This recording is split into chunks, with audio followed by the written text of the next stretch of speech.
Bienvenue sur ce tutoriel vidéo de la bibliothèque de l'Alliance israélite universelle. On va aujourd'hui vous présenter nos différents outils de recherche. Pour ce faire, il vous faut aller sur le site de l'Alliance. Vous allez ensuite sur Bibliothèque Médiathèque ici, et vous cliquez sur le recherche qui s'affiche ici. Avant d'aller plus loin, première chose importante, si jamais vous avez des questions, naturellement vous pouvez nous contacter à consultation@au.org. Donc revenons maintenant à cette page recherche. Comme vous pouvez le voir, nous avons trois outils principaux en haut, la bibliothèque numérique, le catalogue et la base de données des archives.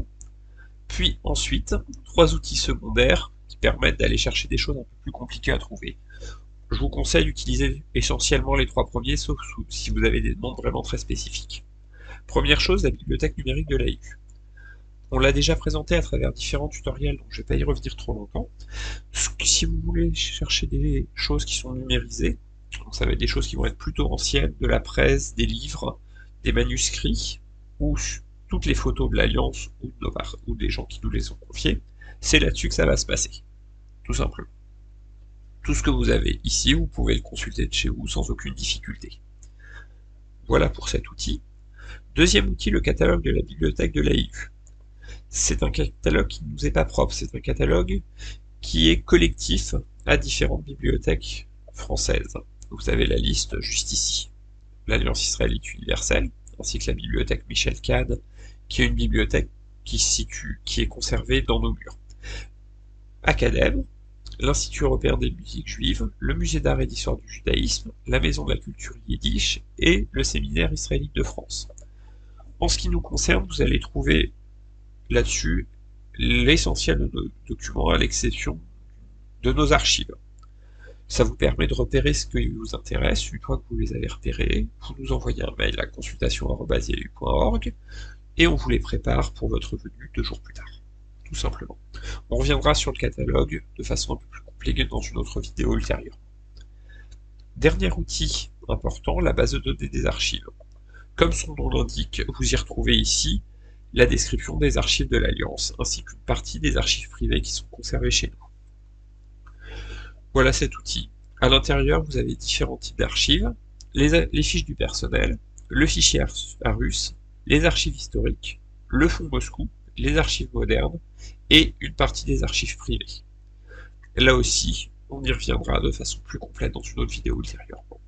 Chose importante, le lien en bas, écrire à archive.au.org, ce n'est pas le cas, on vous encourage plutôt maintenant à nous contacter à consultation@au.org. Voilà, avec ça, vous avez fait le tour des trois outils importants.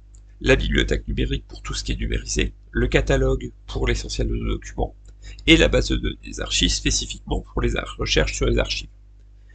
Mais vous avez aussi trois liens un peu plus bas, juste en dessous, que vous voyez ici maintenant, sur lesquels on va revenir de façon très rapide. Le premier lien, liste des fonds d'archives conservés à l'AIU. Sur ce lien, vous allez trouver une description des différents fonds que nous conservons. Archives historiques, archives modernes, archives Moscou, ça vous explique un peu ce que sont ces différents fonds.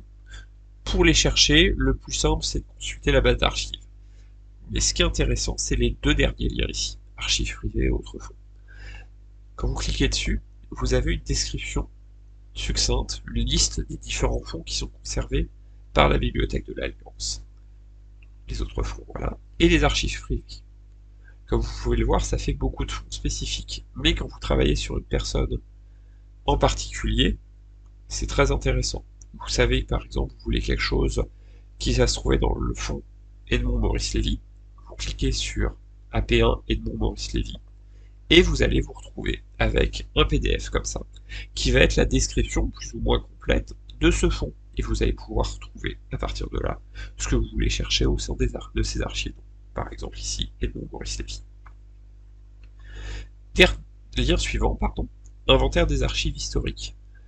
Les archives historiques, on l'a vu, ils sont dans la base d'archives, mais vous pouvez parfois chercher quelque chose d'un peu spécifique au sein d'un pays particulier.